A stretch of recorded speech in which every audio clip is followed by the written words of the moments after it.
Hello students, इस video में मैं एक क्वेश्चन डिस्कस करने जा रहा हूँ काइनेमेटिक्स का। और इस क्वेश्चन को मैं दो मेथड से सॉल्व करने की कोशिश करूँगा। तो चलिए स्टार्ट करते हैं। A point traversed half the distance with velocity v naught, the remaining part of the distance was covered with velocity v1 for half the time and with velocity v2 for the other half of the time. Find the mean velocity of the point averaged over the whole time of motion. तो देखिए, question में actually point का जो motion है इसको तीन part में इसकी जर्नी को डिवाइड कर दिया इसने। क्वेश्चन में देखिए क्या बोल रहा है कि हाफ जो डिस्टेंस है वो v नॉट वेलोसिटी से ट्रेवल हो रही है, और नेक्स्ट जो हाफ डिस्टेंस है उसका कुछ पार्ट v1 वेलोसिटी से ट्रेवल हो रहा है और कुछ पार्ट इसका v2 वेलोसिटी से ट्रेवल हो रहा है। तो जो v1 वेलोसिटी से ट्रेवल हो रहा है वो हाफ टाइम के लिए और नेक्स्ट हाफ टाइम के लिए वो v2 वेलोसिटी से चल रहा है। अब देखिए ध्यान से, अगर मैं बात करूं कि ये जो फर्स्ट हाफ डिस्टेंस है v1 वेलोसिटी से अगर कवर हो रही है और हाफ डिस्टेंस को मैं s/2 लिख रहा हूँ, तो टाइम कितना लगेगा इसमें, इस डिस्टेंस को कवर करने में a से b तक पार्टिकल को जाने में कितना टाइम लगेगा। तो लेट कर रहा हूँ मैं, टाइम t नॉट है, तो t naught is equal to time is equal to distance upon speed. तो डिस्टेंस हमारी आ गई s/2 और स्पीड है v नॉट, तो यहाँ से t नॉट की वैल्यू आ गई s/2 v नॉट। क्वेश्चन में देखिए क्या गिवन है कि जो हाफ डिस्टेंस है, यहाँ पे हाफ डिस्टेंस मैंने ए बी लिया है, तो ए बी जो है v नॉट वेलोसिटी से t नॉट टाइम के लिए अगर पार्टिकल चल रहा है, और जो बाकी डिस्टेंस बच गई हाफ b टू d, इसको अब क्वेश्चन में दो पार्ट में डिवाइड कर दिया।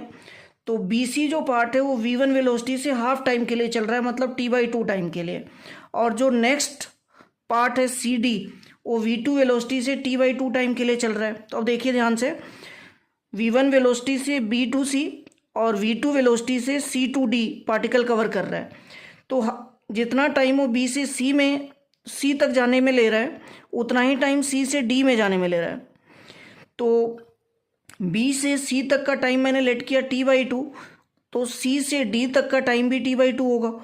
अब जो v1 वेलोसिटी से पार्टिकल चल रहा है वो b से c तक जाने में कितनी डिस्टेंस कवर करेगा, वेलोसिटी इंटू टाइम, तो v1 इंटू t/2। और नेक्स्ट c से d तक जाने में कितनी डिस्टेंस कवर करेगा, velocity into time, that is v2 into t/2। अब ये जो टोटल b से d तक की डिस्टेंस होगी ये कितनी है, s/2, और ये होगी कितनी, दोनों को ऐड कर दो, velocity into time plus velocity into time, तो v1 into t/2 plus v2 into t/2। t/2 आपका कॉमन हो जाएगा, ये आ जाएगा v1 plus v2 that is equal to s/2। तो 2 से यहाँ का 2 कैंसिल हो गया, तो यहाँ से t की वैल्यू आपको मिल जाएगी s/v1 प्लस v2। तो इसका मतलब b से d तक जाने में पार्टिकल ने जो टाइम लिया t that is equal to s/v1 plus v2। और ये मैं पहले ही बता चुका हूँ कि a से b तक का जो टाइम होगा t not that is s/2 v not.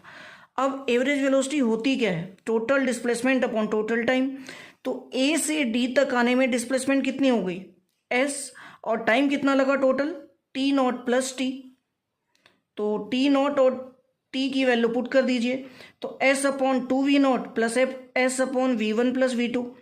s common होके कैंसिल हो जाएगा और इसको एलसीएम लेके सॉल्व कर दो, तो आपका रिजल्ट आ रहा है, मतलब जो एवरेज वेलोसिटी आएगी that is 2v not into v1 plus v2 upon v1 plus v2 plus 2v not. इसी सेम क्वेश्चन को थोड़े डिफरेंट तरीके से हम सोच सकते हैं।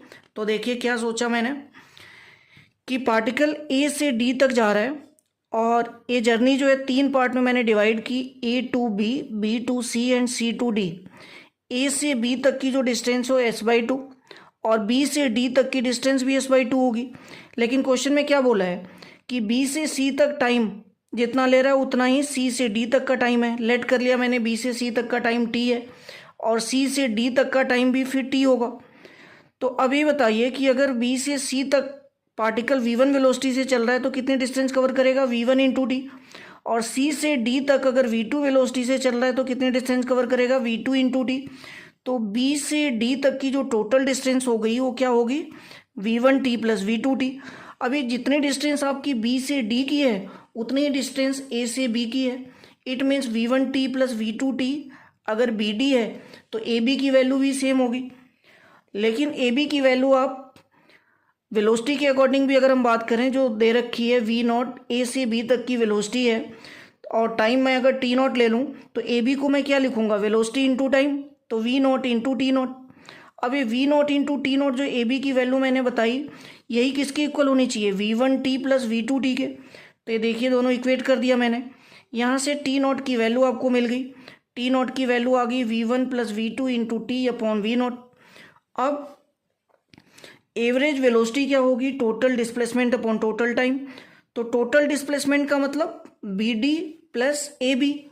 तो v1t प्लस v2t 2 बार है। तो ये देखिए ए बी और बी डी दोनों की वैल्यू क्या है, v1t प्लस v2t। तो ये 2 टाइम्स कर सकते हैं हम। ए से डी की वैल्यू अगर आपको फाइंड आउट करनी है कि टोटल डिस्टेंस कितनी होगी, तो आप 2 टाइम्स v1t प्लस v2t लिख सकते हो। तो मैंने 2 टाइम्स v1t प्लस v2t लिखा और t कॉमन ले लिया, और अपॉन में total time t0 plus 2t होगा। ये देखिए b से c का टाइम t और c से d का टाइम भी t। तो ये आ गया आपका यहाँ का टाइम t0 प्लस 2t। तो t0 प्लस 2t पुट कर दिया। अब t0 की वैल्यू हमने फाइंड आउट की है, और ये t0 की वैल्यू जो फाइंड आउट की है वो ला के यहाँ पे पुट कर दो। तो v1 plus v2 into T upon v0 plus 2t। अब t कॉमन होके कैंसिल हो जाएगा और ये v0 चला जाएगा ऊपर। तो 2v0 into V one plus V two upon v1 plus v2 plus 2v0। तो यहाँ पे देखिए डिफरेंस क्या आया फर्स्ट मेथड और सेकेंड मेथड में। फर्स्ट मेथड में जो एवरेज वेलोसिटी मैंने फाइंड आउट की, उसमें total displacement upon total time में जो डिस्प्लेसमेंट है वो एस के फॉर्म में रखी और टाइम t0 प्लस टी था।